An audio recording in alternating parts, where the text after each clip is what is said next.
Boa noite, Fernando, tudo bem? João Felipe, do canal Flu News. Parabéns pela classificação. Queria saber da escolha do Lima, ali no meio de campo, ao lado do André e do Ganso. Ao invés do Martinelli ou do Pirani, por que você escolheu o Lima ali para jogar junto com o André e com o Ganso? Primeiramente, boa noite. É uma escolha, assim, eu não sei se você teve alguma surpresa, porque era uma das possibilidades reais, talvez fosse a opção mais coerente por tudo que o Lima tem feito. Ele jogou em todas as posições, jogou bem em praticamente todos os jogos até o final. O Martinelli voltou de lesão há pouco tempo, embora ele tenha feito um grande jogo, é um jogador que eu conto muito, e eu poderia ter saído com o Martinelli também. Essa era a grande questão, um ou outro. O Pirani não era opção para esse jogo, era o Martinelli ou o Lima. Mas eu acho que o Lima ele não merecia sair do time por tudo que ele tem feito nesses jogos, principalmente jogos muito difíceis, e nessa fase que o time não estava encontrando as vitórias, ele sempre deu a cara a tapa e ajudou em todas as posições e correspondeu sempre. Boa noite. Boa noite, Diniz. Boa noite, Marcelo. Parabéns pela classificação para os dois. Eu queria perguntar para o Marcelo, esse período de um mês fora, e o Fluminense acabou ficando sem ganhar nesse período, coincidentemente você volta, o Fluminense ganha do Bahia e hoje empata. O quão preparado você se sente agora para a sequência de jogos agora que o Fluminense novamente tem jogo importante no Morumbi, depois vai vir o sorteio da Libertadores. O quanto você se sente já 100% para esse período? Olha, a questão de se sentir 100%, acredito que na minha carreira eu nunca me senti 100%, porque sempre tem uma dorzinha, sempre tem alguma coisa assim.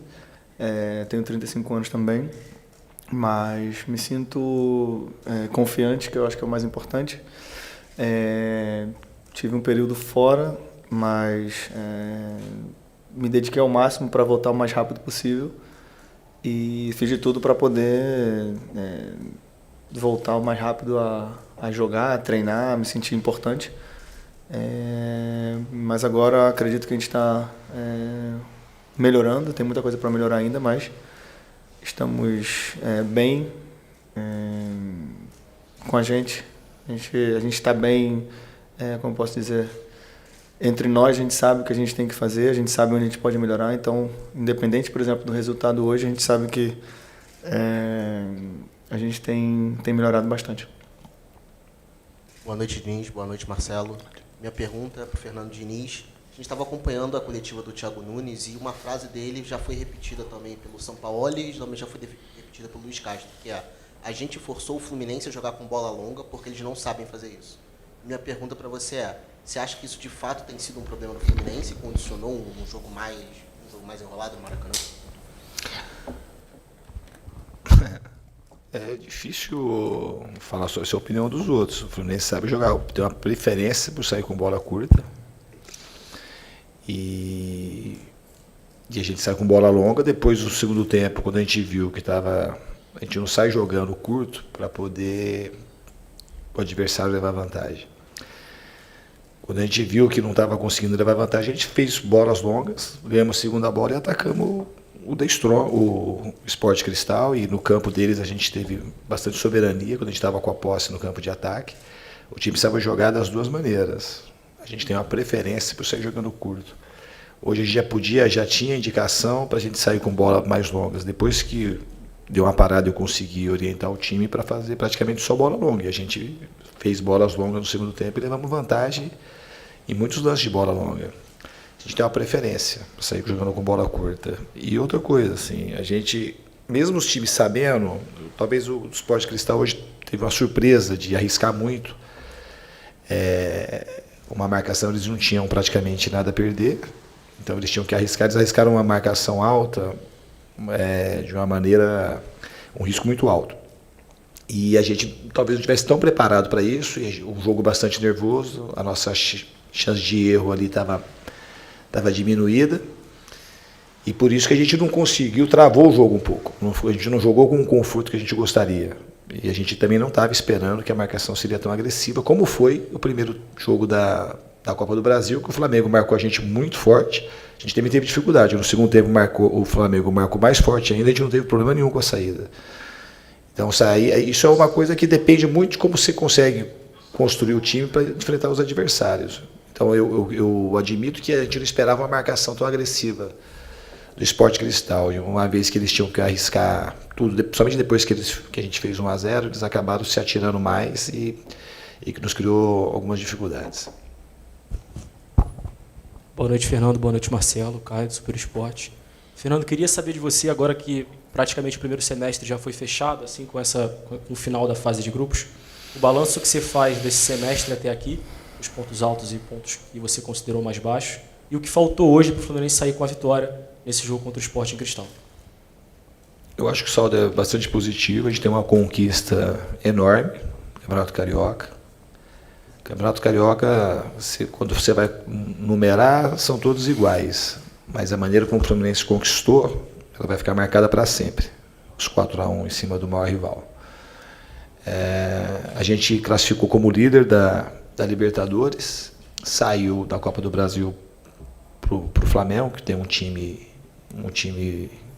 com bastante qualidade. E a gente está na parte de cima do Campeonato Brasileiro, com os inúmeros problemas que a gente teve nos últimos 40 dias. A gente teve bastante gente fora, agora que a gente está praticamente com o time todo disponível para poder seguir na temporada, e acredito que a gente vai ter bons números daqui para frente. E o time e nesse tempo que a gente colheu alguns resultados amargos, a gente teve desempenhos muito bons, alternando desempenhos muito bons e desempenhos ruins. E a gente conseguiu se sustentar. Acho que o time mostrou muita força nesse período de baixa nos resultados e a tendência de crescimento daqui até o final da temporada. Boa noite, Diniz. Boa noite, Marcelo. Você falou sobre esses resultados amargos, né? E nos últimos 11 jogos foram apenas 2 vitórias, tendo levado gol nos últimos 10 jogos.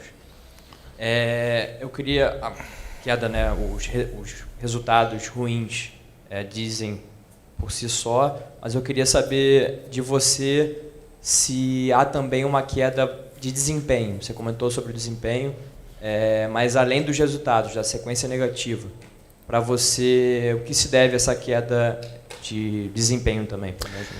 Então, eu acho assim que está parecendo um disco riscado. Aí você pega o recorte que é conveniente para você de 11 jogos. Se eu pegar o recorte mais recente, que é o que interessa, que o time passou por aquela fase, e agora nos últimos 4 jogos a gente ganhou 2 e empatou 2. Classificou em primeiro na Libertadores. Você faz um recorte, como muitos têm feito, extremamente negativo. Extremamente negativo. Puxando o time para baixo. Contra o Bahia, em termos de desempenho, quero que você pega no Campeonato Brasileiro do fim de semana, quem teve uma superioridade tão grande como o Fluminense teve jogando contra o Bahia, que tinha ganho do Palmeiras o jogo passado, os 30 primeiros minutos, e depois foi bem melhor que o Bahia, jogando com a menos, até metade do segundo tempo. Esse é um recorde que eu acho mais lúcido e mais justo você fazer. Agora, você quer carregar 11 jogos para trás para falar o que você está falando? Eu acho que não tem sentido. Se a gente vai ganhar o próximo jogo, aí daqui a pouco vai esperar a matemática. Hoje o time não teve um desempenho do jeito que a gente gosta. Jogou abaixo, contra o Bahia jogou muito bem. E hoje jogou abaixo, mas soube jogar o jogo. E a gente teve muito mais chance de fazer o gol do que o Sport Cristal. No segundo tempo a gente teve pelo menos 3, 4 chances bem claras. A gente teve dificuldade na saída. O nosso principal problema hoje foi a saída, que é o nosso carro-chefe. Porque a gente joga com um bom adversário. A gente vai jogar contra o São Paulo no Morumbi, talvez se empatar ou ganhar, que você pode ganhar, empatar ou perder. Aí vai voltar 12 jogos. Bom, vamos fazer uma pergunta, que desde que tinha 7 jogos, vocês estão fazendo essa pergunta. Nos últimos 4 jogos, o time ganhou 2, empatou 2, o time classificou em primeiro nos grupos mais difíceis da Libertadores, fez uma partida, mas excelente, excelente. Se a gente tivesse numa tarde melhor, tinha enfiado 4-5-0 no Bahia no primeiro tempo. Aí você vem pegar o retrospecto negativo para botar hoje, parecendo que criar problema, como criaram tantos problemas aí semana passada. Pô, para um pouquinho, seja um pouquinho mais coerente, um pouquinho mais justo com aquilo que está acontecendo. A gente vai ficar puxando só o lado negativo, não tem sentido nenhum. Boa noite.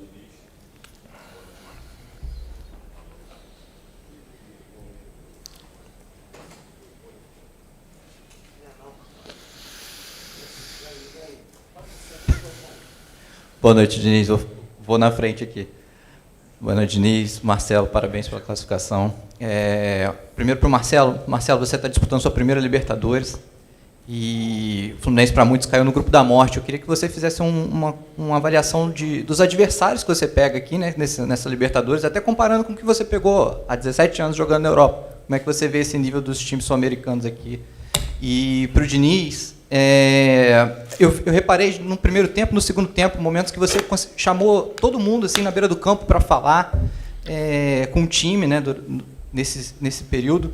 E se é a tensão que você acha que estava mais atrapalhando esse time, o que você sentiu? A tensão estava muito atrapalhando os jogadores por causa dessa questão da classificação, não podia tomar gol, enfim. E só queria te dar também a oportunidade de falar, o Eduardo Barros já falou no último jogo, porque você não estava, mas em relação a problemas de bastidores e tal, queria que você pudesse falar também, comentar sobre esse assunto. Acho que não tem como comparar muito, são campeonatos diferentes, mas são os melhores assim a nível de clubes, né? E a avaliação que eu faço é que não tem jogo difícil, não tem jogo fácil. Todo jogo é uma final, todo jogo é uma guerra. Hoje, para classificar, foi bem difícil. Todos os jogos, jogo com altitude, jogo fora de casa, o horário mais tarde, em 3 dias tem que jogar.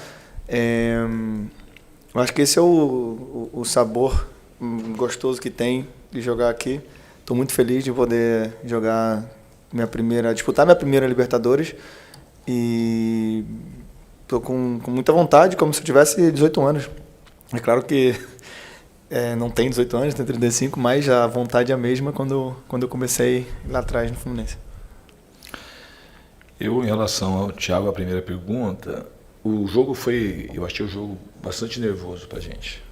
A gente está saindo de um momento com poucos resultados positivos e era uma partida extremamente decisiva. O jogo era o jogo mais importante da temporada. A gente fez 1-0, talvez se virasse 1-0, a gente com um pouco mais de folga, a gente teria um desempenho melhor. Eu achei que o time estava todo mundo muito mais preocupado em não errar do que procurar fazer com que o jogo fluísse, que é a maneira que a gente consegue jogar melhor. Mas, sobretudo, o time conseguiu suportar. Se você vê chances claras de gol, tiveram muito poucas, a gente teve as melhores chances. E é um adversário que, eu repito, eles criaram dificuldades lá para o River. Por aquilo que pareça, que eu estava 11 contra 11, foi o melhor momento deles, saíram ganhando. Depois eles perderam um jogador, e acho que a estratégia acabou se complicando um pouco e o River conseguiu ter uma soberania no jogo deles lá. Acabaram ganhando na altitude, fizeram um jogo extremamente parelho com o River, um jogo lá em Lima. Então é um adversário bem treinado e com bons jogadores. E a de Libertadores é assim. É importante a gente ter classificado em primeiro no grupo, como você disse aí, eu não sei quem que falou, apontado como o grupo da morte.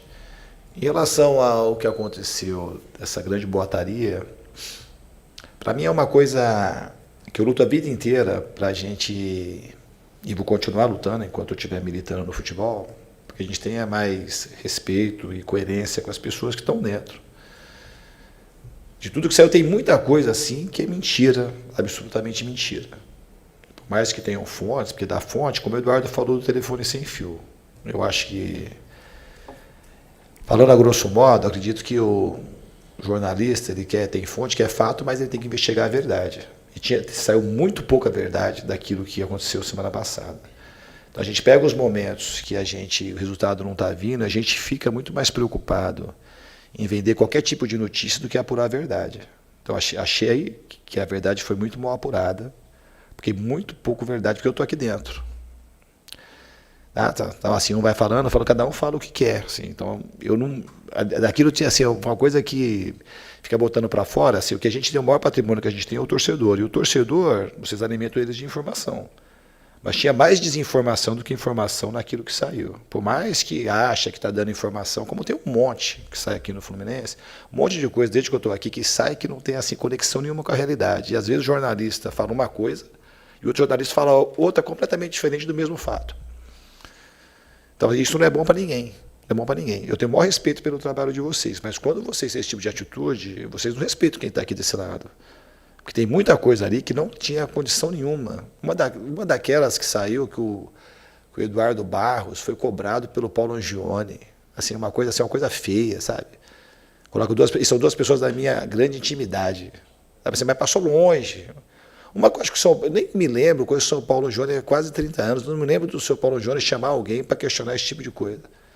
Mas vai colocando, e vai colocando coisa. Essa é uma delas, assim, que é fato, é uma coisa assim que não tem como... Achou, não tem achismo, é uma coisa que absolutamente não aconteceu. Então vai plantando notícia, e o que a gente tem de melhor que o torcedor tem problema interno, relataram problema interno, meu com a comissão permanente. É o melhor momento que a gente vive. E para o conhecimento de vocês, esse é o melhor momento que eu tenho no Fluminense com a comissão. Porque os bons times e as boas pessoas, elas se fortalecem quando vê um momento ruim como a gente estava vivendo. Então a gente teve muito mais harmonia do que a gente tinha até antes, porque não tinha euforia. Estava todo mundo tentando fazer o melhor para a gente sair bem dessa situação. Então a minha relação com todos no Fluminense, absolutamente todos, é de entrega máxima. Então não teve esse negócio que ficou uma coisa, aí cria uma situação que não tem sentido nenhum. E o torcedor fica exposto a esse tipo de desinformação. E a gente não fala todo dia, também a gente não tem desejo de falar todo dia. O que a gente quer é que vocês relatem aquilo que é condizente com a realidade. Diniz, boa noite, Diniz, boa noite, Marcelo. Parabéns aí pela classificação. Diniz, o Fluminense passa em primeiro do grupo, né? Mas ali, após o apito final, a gente ouviu aplausos, mas também algumas vaias ali da arquibancada. Você acha que é uma pressão ali, uma expectativa muito grande para uma competição como Libertadores, uma pressão até fora do que era o normal para uma competição para Libertadores, por resultado? Essa vaia, mesmo se classificando em primeiro? Eu prefiro falar e muita gente aplaudiu também. Eu vou ficar com os aplausos. Espero que a gente consiga jogar tão bem que aqueles que vaiaram, da próxima vez aplaudam também. Mas hoje foi uma classificação bastante difícil e teve muita gente que veio aí e aplaudiu, e eu prefiro me dirigir a eles. E aqueles que vaiaram estão no direito de vaiar, pagar ingresso, está tudo certo. E a gente vai procurar cada vez melhorar para que todo mundo saia bastante feliz do estádio da próxima vez. Obrigado, Diniz. Marcelo.